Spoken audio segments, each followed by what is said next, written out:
اما بعد فاعوذ باللہ من الشیطان الرجیم بسم اللہ الرحمن الرحیم.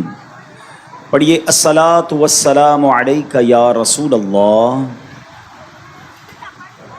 وعلی آلک واصحابک یا حبیب اللہ. الصلاۃ والسلام علیک یا نبی اللہ وعلی آلک واصحابک یا نور اللہ. پیارے پیارے اسلامی بھائیوں اور مدنی چینل کے ناظرین، سوشل میڈیا کے ناظرین، آج دعوت اسلامی کے عالمی مدنی مرکز فیضان مدینہ میں مختلف مارکیٹوں سے تعلق رکھنے والے تاجر اسلامی بھائیوں کا ایک اجتماع رکھا گیا ہے. کراچی کے مختلف علاقوں سے بزنس کمیونٹی کے لوگ تشریف لائے ہیں. بالخصوص مجھے بتایا گیا کہ ہمارے گوشت فروش اسلامی بھائی بڑی تعداد میں تشریف لائے ہیں. رب کریم آپ سب کا جمع ہونا اپنی بارگاہ میں قبول فرمائے اور آج کے اس اجتماع کی برکتیں ہم سب کو نصیب فرمائے. درود پاک پڑھنے کے بے شمار فضائل و برکات ہیں. میرے آقا مدینے والے مصطفیٰ صلی اللہ تعالی علیہ وسلم کا فرمان عالی شان ہے، ما من عبدین متحابین فی اللہ یستقبل احدہما صاحبہ فیصافحہ. آقا فرماتے ہیں کہ اللہ پاک کی خاطر آپس میں محبت رکھنے والے جب آپس میں ملیں اور مصافحہ کریں، ہاتھ ملائیں، وَيُصَلِّيَانِ عَلَى النَّبِيِّ صلی اللہ علیہ وسلم، اور پھر نبی پاک علیہ الصلوۃ والسلام پر درود بھیجیں، إِلَّا لَمْ يَفْتَرِقَا حَتَّى تُغْفَرَ ذُنُوبُهُمَا مَا تَقَدَّمَ مِنْهُمَا وَمَا تَأَخَّرَ. یعنی جب دو مسلمان محبت کرنے والے، اللہ کی رضا کے لیے محبت کرنے والے آپس میں ملیں، ہاتھ ملائیں، نبی پاک پر درود پڑھیں، نبی پاک فرماتے ان کے جدا ہونے سے پہلے ان کے اگلے پچھلے گناہ بخش دیے جاتے ہیں. کیا خوبصورت ہمارا مذہب ہے، کیا پیارا انداز ملاقات کا ہے. آج کل سلام کی عادت بھی ختم ہوتی جا رہی ہے، مصافحہ کی عادت بھی ختم ہوتی جا رہی ہے. ہونا یہ چاہیے کہ جب بھی آپس میں ملیں، السلام علیکم ورحمۃ اللہ وبرکاتہ، جواب میں وعلیکم السلام ورحمۃ اللہ وبرکاتہ. ملاقات کریں تو بلا حائل ہاتھ ملائیں. یاد رکھیں دونوں ہاتھ بغیر کسی چیز کے ہاتھ میں ہوئے، بلا حائل یعنی وداؤٹ اینی تھنگ، دونوں ہاتھ ملانے چاہیے. ہمارا کبھی رومال ہاتھ میں ہوتا ہے، کبھی موبائل ہاتھ میں ہوتا ہے، کبھی تسبیح ہاتھ میں ہوتی ہے، تو یہ دونوں ہاتھ نہیں ملتے. اگر کوئی چیز ہاتھ میں تو جیب میں رکھ لیں اور بلا حائل ہاتھ ملائیں تاکہ سنت کا پورا ثواب ملے، اور پھر اس کے بعد درود پاک پڑھیں. انشاءاللہ جدا ہونے سے پہلے دونوں کے اگلے پچھلے گناہ معاف کر دیے جائیں گے. اللہ مجھے اور آپ کو سنتوں پر عمل کرنے کی توفیق عطا فرمائے، بالخصوص درود پاک کثرت سے پڑھنے کی توفیق عطا فرمائے. آئیے مل کر محبت سے درود پاک پڑھ لیں. صلو علی الحبیب صلی اللہ تعالی علی محمد صلی اللہ علیہ وسلم.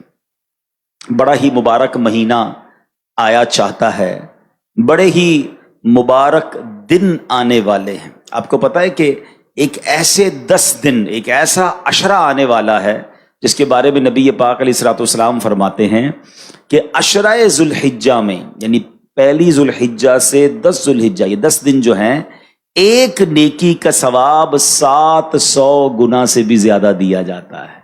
یعنی کاروباری لوگ بیٹھے ہیں، اسکیم آنے والی، آپ کی زبان میں بات کروں تو ایک اسکیم آنے والی ہے کچھ دنوں کے بعد، جس میں ایک نیکی ملٹی پلائی بائی انشاءاللہ 700 ہو جائے گی. تو آپ سوچیں کہ ہمیں اس میں کتنی نیکیاں کرنی ہے، کیسا ذکر اللہ کرنا چاہیے. ساری نمازیں باجماعت پڑھنے کی نیت کر لیں اور پھر انشاءاللہ درود پاک کی کثرت بھی کریں گے. اچھا، اب عید الاضحیٰ، چونکہ میں آج کچھ قربانی کے موضوع پر آپ سے بات کروں گا. ہم میں سے کئی وہ ہیں جنہوں نے اپنے جانور خرید لیے ہوں گے، کئی خریدنے والے ہوں گے، ہو سکتا ہے آپ میں سے کچھ بیچنے والے بھی ہوں. تو یہ ایک پوری دنیا میں ماشاءاللہ مسلمان ایک تیاری میں ہیں، ایک ذوق و شوق ہے. مگر جو مین کانسیپٹ ہے، جو مین ہمیں بات سمجھنی ہے قرآن و حدیث کی روشنی میں، وہ میں عرض کروں گا.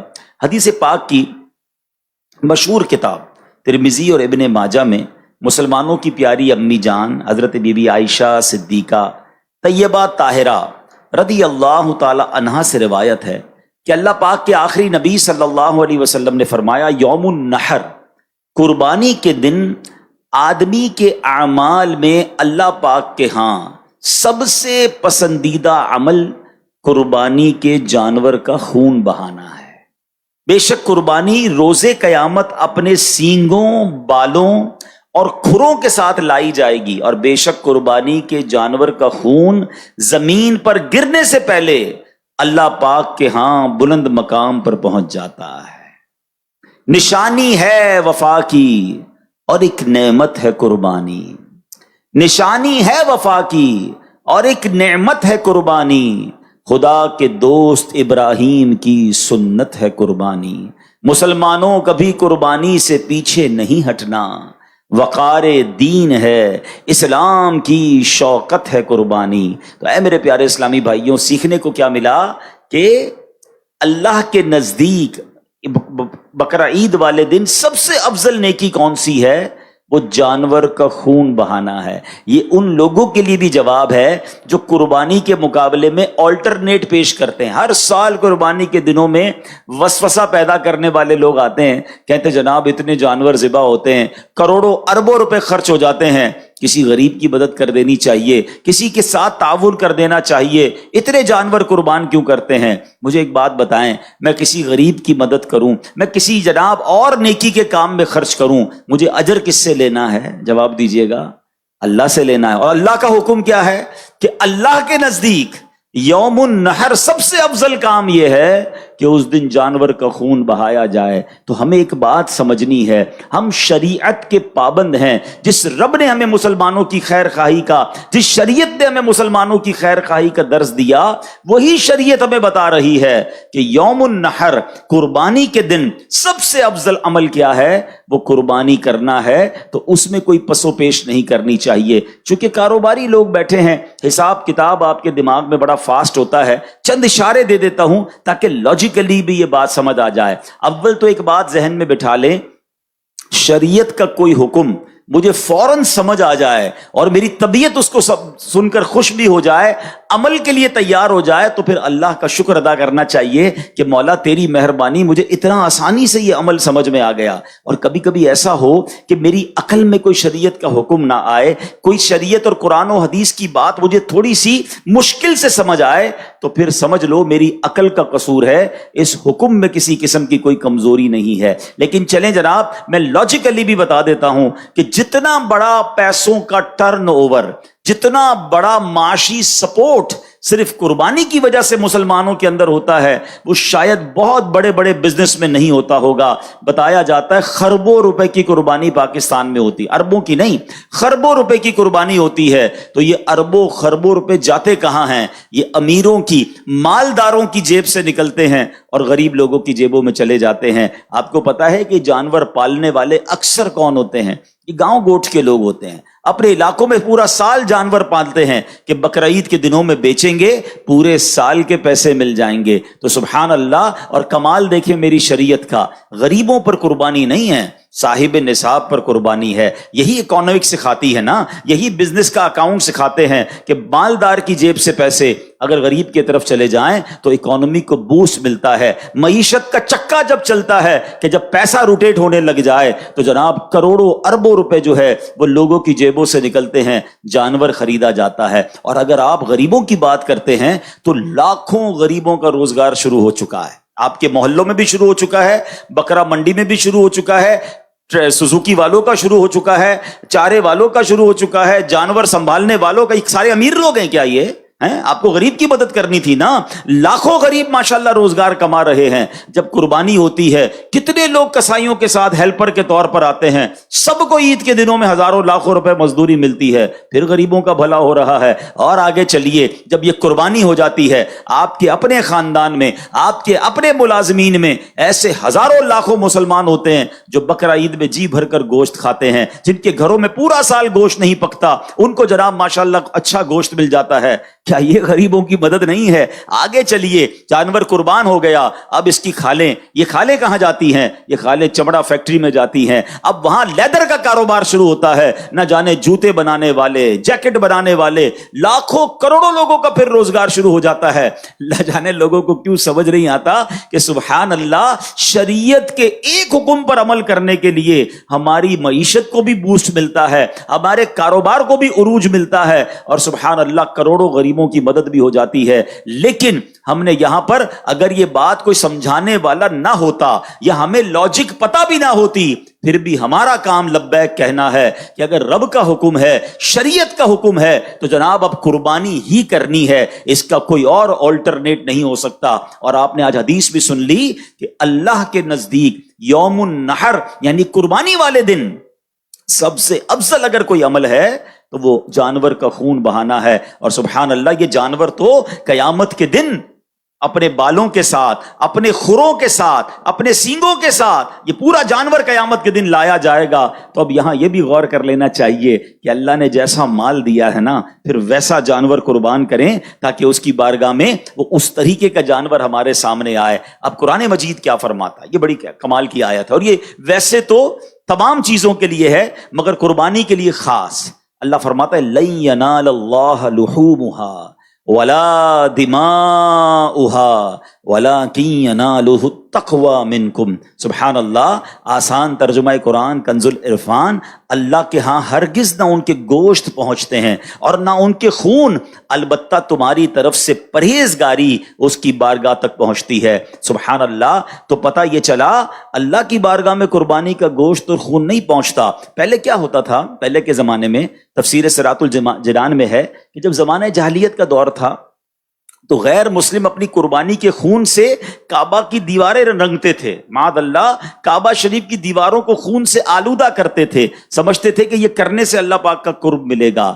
جب اسلام کا نور جگمگایا، صحابہ کرام نے حج کیا، قربانیاں پیش کی، تو ان کی تعلیم کے لیے آیت نازل ہوئی کہ اللہ پاک کی بارگاہ میں قربانی کا گوشت نہیں پہنچتا، اس کی بارگاہ میں خون نہیں پہنچتا، ہاں تمہاری طرف سے تقویٰ پہنچتا ہے، پرہیزگاری پہنچتی ہے، قربانی کے لیے اچھی نیت اور اخلاص اور تقویٰ پہنچتا ہے۔ تو ہمیں یہ سمجھنا ہے کہ اصل ایسنس کیا ہے، یہ قربانی کا اصل مقصد ہمارے دلوں میں کیا ہونا چاہیے۔ سبحان اللہ، شیخ ابو طالب مکی رحمۃ اللہ تعالی علیہ نے اس کی بڑی خوبصورت تفصیل بیان کی ہے، خلاصتاً عرض کرتا ہوں۔ آپ فرماتے اے میرے بندو، اللہ فرماتا اے میرے بندو، تم گھر سے نکلے جانور لینے کے لیے، لوگ تمہیں دیکھ رہے تھے، تم نے جا کر جانور خریدا، لوگ تمہیں دیکھ رہے تھے، تم جانور گھر لائے، لوگ تمہیں دیکھ رہے تھے، تم نے جانور کی دیکھ بھال کی، لوگ تمہیں دیکھ رہے تھے، تم نے جانور کو میرے نام پر ذبح کیا، لوگ تمہیں دیکھ رہے تھے، تم نے کھانا پکایا،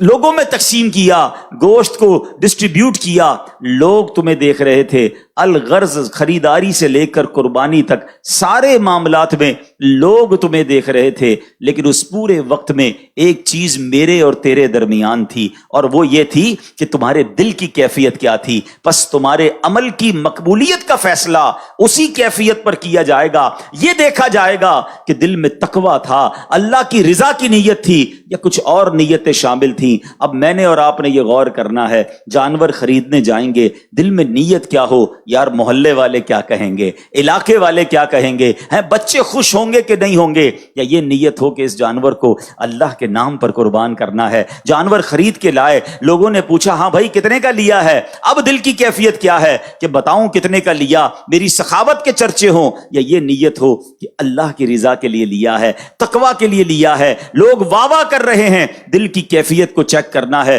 جب دوسروں کے جانور سے آپ کے جانور کا موازنہ کمپیرزن کر رہے ہیں، اب آپ نے چیک کرنا ہے کہ دل میں نیت کیا ہے۔ کاش ذبح کر لیا، اب گوشت بانٹنے کا وقت ہے، اس وقت دل کی کیفیت کیا ہے کہ سارا گوشت میں ہی رکھ لوں کہ نہیں اللہ کے بندے بھی کھائیں، غریب لوگ بھی کھائیں، دل کی کیفیت کیا ہے۔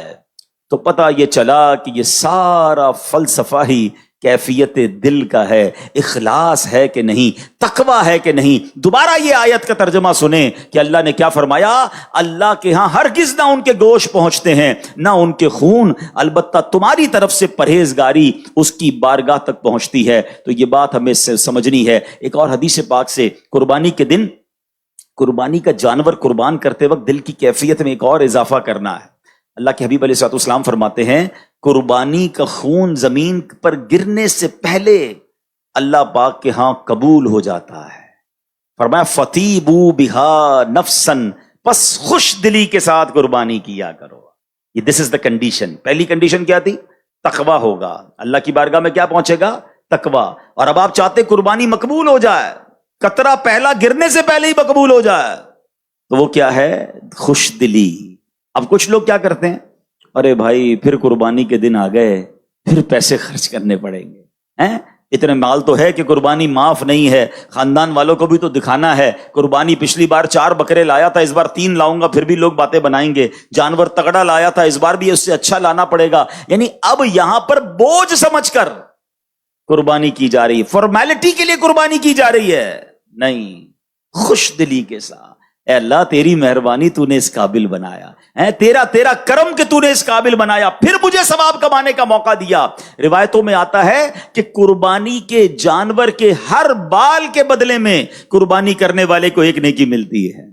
کتنے بال ہوتے بکرے کے اوپر، بکری کے اوپر یا گائے کے اوپر؟ لاکھوں لاکھ نیکیاں. یا اللہ تو نے مجھے کمانے کا موقع دیا. سبحان اللہ. قربانی ہوتے ہی قربانی کرنے والے کے گناہ معاف ہو جاتے ہیں. یا اللہ تو نے پھر مجھے گناہ معاف کرنے کا موقع دیا. بلکہ سچی بات تو یہ ہے بندہ یہ بھی سجدہ شکر ادا کرے کہ اللہ تیری مہربانی، جانور ذبح کرنے کا حکم دیا، حضرت ابراہیم کو تو بیٹا ذبح کرنے کا حکم دیا تھا. اے اللہ تو نے کتنی آسانی کر دی کہ ہم جانور قربان کر رہے ہیں، اس کا گوشت بھی خود کھا رہے ہیں، اور ہماری قربانی بھی قبول ہو رہی ہے، ہمیں اجر بھی مل رہا ہے. ان جذبات کے ساتھ قربانی ہونی چاہیے. اور میں آپ کو ایک اور بات بتاؤں، یہ صرف قربانی میں نہیں، وین ایور، کبھی بھی زندگی میں آپ کوئی بھی نیکی کریں نا، دل میں خوشی ہونی چاہیے. نماز پڑھ رہے ہیں، بڑا مزہ ہے. روزہ آ گیا، رمضان آ گئی، انجوائے کریں. زکوٰۃ کا ٹائم آ گیا، سجدہ شکر ادا کریں. اے اللہ تیری مہربانی، زکوٰۃ دینے والا بنایا، مانگنے والا نہیں بنایا.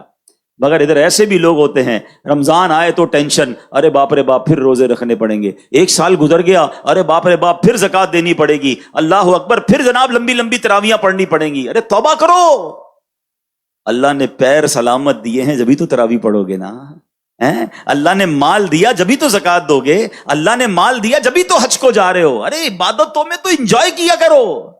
اور جو عبادت خوش دلی کے ساتھ ہوتی ہے نا، اس کا اجر، اس کا ثواب، اس کی برکت ہی کچھ اور ہوتی ہے ہمیشہ. اب اس قربانی میں بھی آپ نے بہترین جانور کرنا ہے، مگر اچھی نیت کے ساتھ اور خوش دلی کے ساتھ کرنا ہے. اللہ اکبر. اب سنو نا، خوش دلی کس کو کہتے ہیں؟ اللہ حضرت ابراہیم اور حضرت اسماعیل کی اس قربانی کا کوئی ذرہ نصیب فرما دے. حضرت ابراہیم نے جب خواب دیکھا تھا نا، آپ کو تو حکم دیا گیا تھا بیٹا ذبح کریں، اپنے بیٹے کو لے کے جا رہے ہیں مینا کی طرف. کمال یہ ہے کہ بیٹے سے چھپ کر قربانی نہیں کی، بیٹے کو بتا دیا. آپ نے کہا یا بنی انی ارا فی المنام انی اذبحک فانظر ماذا تری.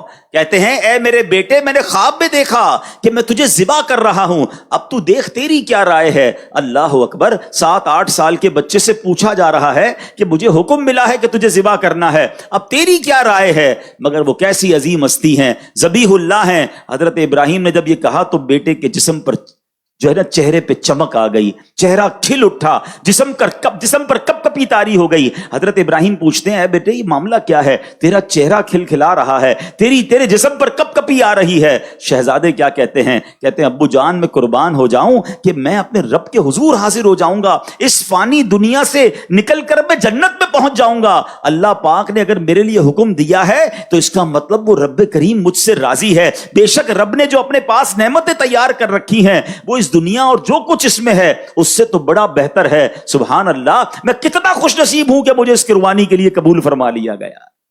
ادھر پیسے سے قربانی میں جان جا رہی ہے، ادھر جس کی جان جانی ہے وہ خوشی سے جھوم رہا ہے. فرق تو دیکھو نا کہ اللہ کی بارگاہ میں قربانی کرنے والے نے کیسی قربانی کی. سبحان اللہ. شاعر کہتے ہیں عید قرباں جذبہ ایثار کا اظہار ہے. عید قرباں جذبہ ایثار کا اظہار ہے، یہ اطاعت کا خلیل اللہ کی معیار ہے یہ تسلیم و رضا کی ایک لافانی مثال، جان دینے کے لیے فرزند بھی تیار ہے. باپ کا حسن عمل، بیٹے کا ذوق اتباع، اس مثالی داستان کا مرکزی کردار ہے. بزرگوں نے جب یہ واقعات پڑھے نا، انہوں نے پتہ کیا کیا؟ اب ہمیں تو حکم نہیں ہے بیٹا ذبح کرنے کا، مگر شیخ احمد بن یحییٰ دمشقی رحمت اللہ تعالی ایک بڑے نیک بزرگ ہیں، دمشق میں موجود تھے، دمشق کے رہنے والے ہیں. کہتے ہیں ایک روز اپنے والدین کے ساتھ میں بیٹھا تھا، والد صاحب قرآن پڑھ رہے تھے، والدہ بھی ساتھ بیٹھی تھی. دوران تلاوت ہی حضرت ابراہیم اور حضرت اسماعیل کا واقعہ آ گیا. انہوں نے قرآن کریم سے یہ واقعہ پڑھ کر گھر والوں کو سنایا کہ دیکھو کیسے قربانی ہوئی تھی، حضرت ابراہیم نے اپنا بیٹا ذبح کرنے کے لیے گئے اور یہ واقعہ ہوا. اللہ اکبر. تو ان کی والدہ نے یہ واقعہ سنا، کہتی ہیں بیٹا کیسے عظیم لوگ ہیں کہ باپ نے بیٹے کو قربان کر دیا. میرے بھی تو تم ایک ہی بیٹے ہو، میں تمہیں قربان تو نہیں کرتی، ذبح کرنے کا تو حکم نہیں ہے. جا میرے بیٹے، میں تجھے اللہ کے نام پر وقف کرتی ہوں، جا اور اللہ کی عبادت کر، دین کا کام کر. حضرت شیخ احمد کہتے ہیں میں گھر سے چلا گیا، مکہ مکرمہ پہنچا، کعبہ شریف کے قریب رہ کر عبادتوں میں دل لگاتا رہا، نیکیوں میں مصروف رہا. کئی سالوں بعد والدین کی یاد آئی، کہتے واپس دمشق آیا، دروازہ کھٹکھٹایا، اندر سے ماں نے پوچھا کون ہے؟ کہتے احمد ہوں. ماں کہتی میرا ایک ہی بیٹا تھا، وہ میں نے اللہ کے نام پر وقف کر دیا ہے. اے بیٹا واپس جا، اللہ کی عبادت کر، دین کی خدمت کر، اب ہماری ملاقات قیامت کے دن ہوگی. یہ ایسے افراد تھے. آج ہم اپنے بچوں کو دین کی طرف بھیجنے کے لیے تیار نہیں ہوتے. ہمیں کوئی کہے 3 دن کے مدنی قافلے میں چلو، کہتے ٹائم نہیں ہے. ارے بھائی 2-3 گھنٹے کے کسی اجتماع میں آ جاؤ. آپ کو پتا تو ہے حضرت کاروبار کتنا مصروف ہے، کیسے نکلوں کاروبار سے، دکان پر کوئی اور بیٹھنے والا نہیں ہے. اچھا یہی صاحب کبھی ٹورسٹ پر کبھی گھومنے جانا ہو، کئی دن روانہ ہو جائیں گے، مگر دین کے لیے وقت نہیں نکلتا. اللہ اکبر. یاد رکھیے ایک وقت آئے گا جب موت کا فرشتہ آئے گا نا، دکان سے بھی اٹھا کر لے جائے گا، گھر سے اٹھا کر بھی لے جائے گا. اس وقت اس کو روک نہیں سکیں گے. بڑا گہرا جملہ کہنے جا رہا ہوں. اس آخرت کے سفر سے پہلے کچھ ایسے اچھے سفر کر لو جو اس سفر کو آسان کر دے. ہاں اگر آخرت کا سفر آسان کرنا ہے نا تو زندگی میں سے ہی کچھ وقت نکالیے. پہلے تو وہ سیکھیے جو مجھ پر سیکھنا فرض ہے. ہم کاروبار کرنے والے ہیں، کیا ہمیں کاروبار کے مسائل آتے ہیں؟ کیا تجارت کے اصول سیکھے ہم نے؟ ہم میں سے کچھ جاب کرنے والے ہوں گے، کیا آپ نے اجارے کے مسائل سیکھے؟ جس کو جاب پر کسی کو رکھنا ہے، اجیر رکھنا ہے، اس کو بھی شرعی حکم سیکھنا ضروری ہے. بہت ساری بیسکس ہیں جو ہمیں نہیں آتی. ہمیں اپنی کاروبار کے سارے طریقے معلوم ہوتے ہیں، مارکیٹ کی ساری ہمیں جناب لین دین کا طریقہ آتا ہے، مگر میری شریعت نے جو مجھ پر سیکھنا لازم کیا، بڑے بڑے لوگوں کو نماز پڑھنا، وضو کرنا، غسل، نماز جنازہ، کپڑے پاک کرنے کا طریقہ، بیسکس وہ نہیں آتے تو کب سیکھیں گے؟ اور ایک وہ لوگ ہیں جو بیٹے کو کہتے ہیں بیٹا اب قیامت کے دن ملاقات ہو. تو کیا بن گئے وہ؟ شیخ احمد نصفی رحمت اللہ تعالیٰ کے اتنے بڑے ولی بن گئے، اتنے بڑے بزرگ بن گئے. تو کم از کم میں مشورہ بھی دیتا ہوں، چلے بات چلی ہے، ہم میں سے بہت سارے صاحب اولاد ہوں گے، اللہ نے پیسوں سے بھی نوازا ہوگا. کیا ایسا نہیں ہو سکتا اگر اللہ نے 3-4 بیٹے دیے ہیں تو ایک بیٹا دین کے لیے وقف کر دینا، 2-3 بیٹے کاروبار میں ساتھ دیں، ایک جنت کا کاروبار آپ کے لیے کرے، ایک جنت کا سامان کر دے. خوش نصیب ہے وہ والدین جو اپنے بچوں کو دین کے لیے وقف کرتے ہیں. وہ بیٹا پھر عالم بنے، وہ حافظ بنے. اور میرا ماننا یہ ہے کہ اگر کسی بزنس فیملی سے کوئی بچہ کھڑا ہوتا ہے اور جب وہ دین کا کام کرتا ہے تو وہ اس میچورٹی کے ساتھ، اس کانفیڈنس کے ساتھ جا کر پوری دنیا میں دین کا کام کرتا ہے جو عام مبلغ کے لیے آسان نہیں ہوتا. تو میں تو آپ کاروباری اسلامی بھائیوں کو، بلکہ یہ میرا بیان دنیا بھر میں اگر سنا جا رہا ہے، میں تمام والدین کو کہتا ہوں. لوگ کہتے ہیں ایک بیٹا میرا جناب ڈاکٹر ہے، ایک بیٹا میرا لائر ہے، ایک بیٹا جناب میرا بزنس سنبھالتا ہے. میں نہیں کہتا کہ جناب یہ کام غلط ہے، مگر خوش نصیب ہیں وہ والدین جو یہ کہتے نظر آتے ہیں کہ میرا ایک بیٹا عالم دین ہے، میرا بیٹا مفتی اسلام ہے، میرا بیٹا جناب دین کا مبلغ ہے اور جا کر لوگوں کو نیکی کی دعوت دیتا ہے. کوئی ایک بیٹا تو ایسا رکھو نا جو مرنے کے بعد بھی آپ کے لیے صدقہ جاریہ کا باعث بنے. کہتے ہیں خاندان میں ایک ڈاکٹر ہونا چاہیے، سچی بات یہ ہے کہ فیملی میں ایک عالم دین ہونا چاہیے، حافظ قرآن ہونا چاہیے. کیونکہ حدیثوں میں یہ مضمون موجود ہے کہ حافظ قرآن اپنے گھر والوں میں سے 10 ایسے لوگوں کی قیامت کے دن شفاعت کر کے انہیں جنت میں لے جائے گا جن پر گناہوں کی وجہ سے جہنم واجب ہو چکا تھا. عالم دین جب جنت میں جائیں گے تو انہیں روکا جائے گا کہ رک جائیے اور لوگوں کی شفاعت کیجیے، انہیں بھی اپنے ساتھ جنت میں لے جائیے. تو ان کے ماں باپ کا کیسے وارے نیارے ہوں گے، ان کے بھائی بہنوں کے وارے نیارے کیسے ہوں گے کہ جس کی فیملی میں کوئی عالم باعمل اور دین کا مبلغ ہوگا. صرف نوٹ گننے کے لیے اولاد کو آگے بڑھانا ہے، صرف کاروبار کو چمکانے کے لیے ہم نے سارے بچوں کو لگانا ہے؟ نہیں، یہ انویسٹمنٹ کیجئے. ہاں اور ایک اور بات اشارتاً عرض کر دیتا ہوں کہ اگر آپ یہ طے کریں کہ آپ کے بیٹوں میں سے کوئی ایک بیٹا آپ دین کے لیے وقف کریں تو اس کو اتنا ہی سپورٹ کریں جتنا کاروبار کرنے والے کو بھی سپورٹ کریں. ورنہ کرتے کیا ہیں, کسی بچے کو اگر عالم بنا دیا, اب بعد میں ساری زندگی وہ بیٹا شرمندہ رہتا ہے, کاش میں بھی کاروبار کرتا, سارے بھائی آگے نکل گئے, میں پیچھے رہ گیا. اپنی مثال دینی نہیں چاہیے, مگر شاید کسی والدین کو کام آ جائے تو میں اپنی مثال آپ کو اس لیے دے دیتا ہوں کہ الحمدللہ میں اپنے ماں باپ کا سب سے بڑا بیٹا ہوں, ٹھیک ہے. اور میرے والد صاحب نے شروع ہی میں دعوت اسلامی جب بنی تھی تو مجھے دعوت اسلامی کے لیے, دین کے لیے وقف کیا, لیکن انہوں نے ایک اور کمال یہ کیا کہ مجھے اپنی کمپنی میں پارٹنر بھی رکھا. میرا ایک اور بھائی کاروبار کرتا ہے, انہوں نے یہ پہلے سے پلان کیا کہ جتنا اس بھائی کو فائدہ ہوگا, کاروبار میں بینیفٹ ہوگا, جو اس کا شیئر ہوگا وہ میرا بھی شیئر ہوگا. مجھے کہا بیٹا آپ نے کاروبار نہیں کرنا, آپ نے دین کا کام کرنا ہے.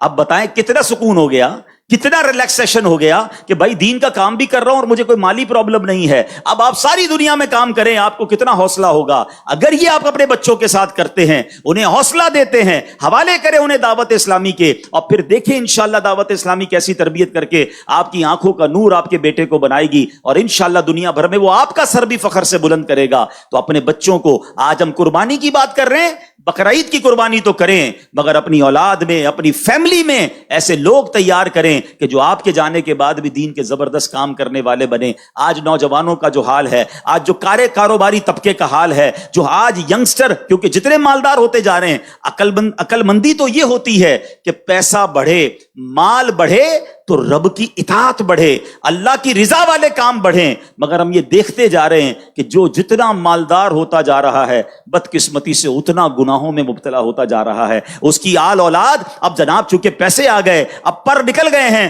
تو اب جناب سارے برے کاموں میں لوگ نظر آتے ہیں. ایسا ہونا نہیں چاہیے تھا. عقل مندی یہ ہے کہ رب جتنی عطائیں بڑھائے ہم اتنے سجدے بڑھائیں, ہم اتنا شکر بڑھائیں. مگر ہو کیا رہا ہے, وہ عطائیں بڑھا رہا ہے, معاذ اللہ ہم خطائیں بڑھا رہے ہیں. تو اپنی نسلوں کو بچانے کے لیے اپنے کاروباری ساتھیوں کی بھی فکر کیجئے نا. آپ کی مارکیٹ میں لوگ ہوں گے, آپ کی فیکٹری کے پاس جن کی فیکٹری ہوگی, آپ دیکھ رہے ہوں گے کہ ان کے بچوں کا کیا حال ہو رہا ہے, بلکہ ان نوجوانوں کا کیا حال ہو رہا ہے. اس کی فکر کون کرے گا؟ مجلس تاجران نے آج اگر تاجروں کو جمع کیا ہے تو صرف آپ اپنی فکر نہ کریں, ہم اپنے تمام تاجر برادری کی فکر کریں. اپنی سوسائٹی میں آپ جس بھی کالونی سے, جس بھی جناب مارکیٹ سے آئے ہیں, کہ جناب ہم اگر آج دعوت اسلامی کے فیضان مدینہ میں آئے ہیں تو اگلی بار اپنی مارکیٹ کے مزید تاجران کو لے کر آئیں گے, ہم ان کے بچوں کو بھی دین کی طرف بلانے کی کوشش کریں گے. تو اس کا طریقہ یہی ہے کہ اس طرح کی گیدرنگز ہوتی رہیں, آپ کی مارکیٹوں میں بھی ہوتی رہیں, دکان درس کا سلسلہ شروع ہو, فیکٹری مدرسۃ المدینہ بالغان کا سلسلہ شروع ہو, اور پھر ہم اپنے بچوں کو, ہم بزنس کمیونٹی کے لوگ جو ہے اپنا وقت دے کر دیکھیں. آج تو وقت کی قربانی مانگی جا رہی ہے. حضرت اسماعیل نے اور حضرت ابراہیم نے کیسی قربانی دی, آپ کو پتا ہے کیسا منظر تھا.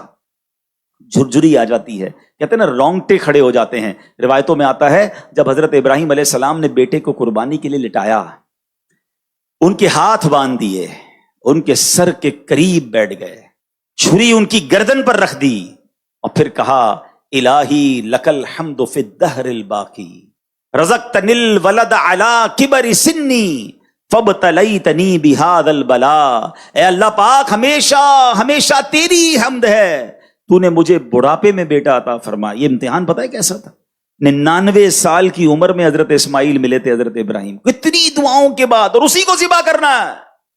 پھر کہتے ہیں یا اللہ اسی کے ذریعے آزمائش آئی ہے. مگر اگلا جملہ سنو, کہتے فَإِن كَانَ هَذَا رِضًا لَكَ فَأُسَلِّمُ لِأَمْرِكَ. اے اللہ اگر تیری رضا اسی میں ہے تو میں تیری رضا کی خاطر تیرے حکم کے سامنے سر جھکاتا ہوں. اگر تو اسی پر راضی ہے تو اے اللہ میں بھی راضی ہوں. کتابوں میں لکھا جب حضرت ابراہیم نے یہ کہا نا تو فرشتے بھی رونے لگے. روتے روتے اللہ کی بارگاہ میں عرض کرتے ہیں مولا تیرے نبی ہیں, ایک لیٹا ہوا ہے, ایک ذبح کرنے ہے, اے اللہ تیری رضا کی خاطر ذبح کرنے کو تیار ہیں. پھر اللہ کریم نے سبحان اللہ حضرت اسماعیل کے فدیے میں جنتی مینڈا بھیجا. کاش یہ جذبہ کا کچھ ذرہ نصیب ہو جائے. اے اللہ میں تیری رضا میں راضی. جملہ کتنا پیارا ہے. ہم پتہ کیا کرتے ہیں, اللہ سے بھی کاروبار کر رہے ہوتے ہیں, شرطیں لگا رہے ہوتے ہیں, اللہ یہ بھی دے دے, یہ بھی دے دے, یہ بلا دور کر دے, بس ہمارے پسند کا حال ہم کو دے دے.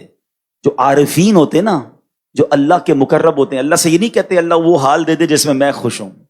وہ کہتے ہیں یا اللہ وہ حال میں رکھ جس میں تو راضی ہے, اور تو جس حال میں رکھے میں اس حال میں راضی ہوں. مزہ یہ ہے نا کہ اللہ کی رضا والی زندگی مل جائے, میری رضا والی. ہم چاہتے ہیں میں کمفرٹ زون میں رہوں, کوئی پرابلم, کوئی پریشانی, کوئی ڈیفیکلٹی سامنے نہ آئے. ارے مزہ یہ ہے کہ اے رب تو جس حال میں دیکھنا چاہتا ہے میں اس حال میں راضی, مجھے میرے حال کے سپرد نہ کر مولا, اپنی پسند کے حال میں داخل فرما دے. یہ اللہ والوں کا طریقہ ہے. اللہ اس عظیم قربانی کا صدقہ مجھے اور آپ کو نصیب فرمائے. اور بس اب عرض یہی ہے کہ جیسے میں نے شروع میں کہا کہ پہلی ذوالحجہ سے وہ عشرہ شروع ہو رہا ہے جس کی ہر نیکی 700 نیکیوں کے برابر ہے. تو کم از کم یہ 10 دن خوب نیکیاں کیجیے, ہو سکے تو روزے رکھ لیجیے. قربانی والے دن تو روزہ نہیں رکھنا, باقی پہلے 9 دن آپ روزہ رکھ سکتے ہیں. راتوں کو یہ سبحان اللہ بڑی مبارک راتیں, ان راتوں میں یہاں مدنی مذاکرے ہوں گے. ہو سکے تو روز رات کچھ نہ کچھ دوستوں کو لے آئیں, مدنی مذاکروں میں شامل ہو جائیں, اپنے علاقے میں بیٹھ کر مدنی مذاکرہ دیکھ لیں. اور پھر انشاءاللہ جب قربانی کریں تو نیت کیا ہو تو میں نے آپ کو بتا دیا. جانور لینے سے قربانی کرنے تک تقویٰ, اللہ کی رضا, ہاں کوئی گناہ نہ کریں. کسائی سے بھی سارے معاملات پہلے طے کر لے, بعد میں اس سے لڑائی ہو رہی ہوتی ہے, پتہ چلا میرا ثواب ہی کم نہ ہو جائے. گوشت بانٹنے میں کوئی گڑبڑ نہ ہو, ہر چیز میں تقویٰ اور پرہیزگاری ہو, کسی کی دل آزاری نہ ہو. جانور ایسی جگہ نہ باندھے جس کی وجہ سے لوگوں کا راستہ روک رہا ہے, کسی کی روڈ پہ کھڈا کر رہے ہیں, نہیں, آرام سے محبت سے رضا خوشی کے ساتھ میری قربانی ہو, کیونکہ یہ قربانی میرے لیے جنت کا سامان بنتے جا رہی ہے. اور جب ذبح کریں نا تو اللہ کی بارگاہ میں یہ بھی دعا کریں کہ اللہ آج جانور ذبح کر رہا ہوں, کبھی وقت پڑا مولا اپنا مال بھی قربان کروں گا, اپنے وقت کی قربانی بھی دوں گا, بلکہ مولا ایسا جذبہ دے کہ تیرے دین پر موقع ملے تو اپنی جان بھی قربان کر دے.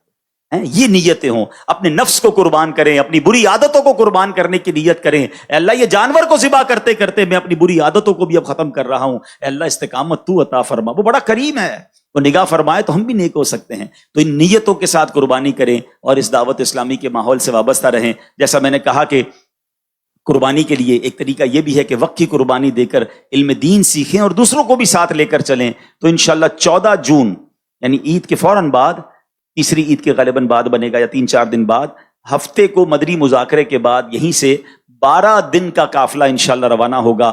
تو سبحان اللہ, لوگ ویسے ہی جون جولائی میں گھومنے پھرنے جاتے ہیں, ایک بار یہ 12 دن کے قافلے میں ہم علم دین سیکھنے چلے جائیں. تو میری گزارش ہے کہ اس میں نیت کریں سفر کی, اور سبحان اللہ 1 محرم سے بھی 12 دن کا قافلہ سفر کرے گا. ہمارے جو گوشت فروش اسلامی بھائی ہیں ان کا نارملی بقرعید کے بعد تھوڑا سیزن ڈاؤن ہوتا ہے. تو سبحان اللہ یہ جو فارغ دن ہیں ادھر ادھر گھومنے پھرنے کی بجائے قافلے میں سفر کر کے اپنی آخرت کا سامان کر لیں اور بہت کچھ سیکھ کر تشریف لائیں. تو امید کرتا ہوں کہ آج جو قربانی کی داستان سنی ہے, جو قربانی کا فلسفہ سنا ہے, اب ہم بھی کچھ نہ کچھ قربانی دینے والے بنیں گے. رب کریم ہم سب کو عمل کرنے کی توفیق عطا فرمائے. آج آپ کو دعوت دے کر بلایا گیا ہوگا, فالو اپ بھی کیا گیا ہوگا, مگر یہ فیضان مدینہ آپ کا ہے. اب اگلی بار آپ کو دعوت دے کر بلانا نہ پڑے بلکہ آپ دعوت دینے والے بن جائیں انشاءاللہ. یعنی آپ ہوسٹ نہ بنے, آپ اب آئندہ جو ہے گیسٹ نہ بنے بلکہ آپ ہوسٹ بن جائیں, آپ میزبان بنیں اور دوسروں کو لائیں. اللہ کریم ہم سب کو عمل کرنے کی توفیق عطا فرمائے. جن اسلامی بھائی نے امامہ شریف سے جانے کی نیت کی وہ آ جائے. کچھ اسلامی بھائی ایسے ہیں جنہوں نے روزانہ امامہ شریف سے جانے کی نیت کی ہے. کچھ اسلامی بھائی ایسے ہیں جنہوں نے جمعہ کا دن امامہ شریف سے جانے کی نیت کی. آ جائے, جلدی آ جائے.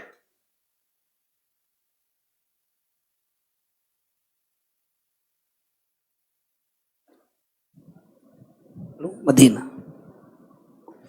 سنت کی بہار آئی فیضان مدینہ میں, رحمت کی کھٹا چھائی فیضان مدینہ میں, سنت کی بہار آئی فیضان مدینہ میں, رحمت کی کھٹا چھائی فیضان مدینہ میں, سنت کی بہار آئی فیضان مدینہ میں, سنت کی بہار آئی فیضان مدینہ میں, رحمت کی کھٹا چھائی فیضان مدینہ میں, رحمت کی کھٹا چھائی فیضان مدینہ میں.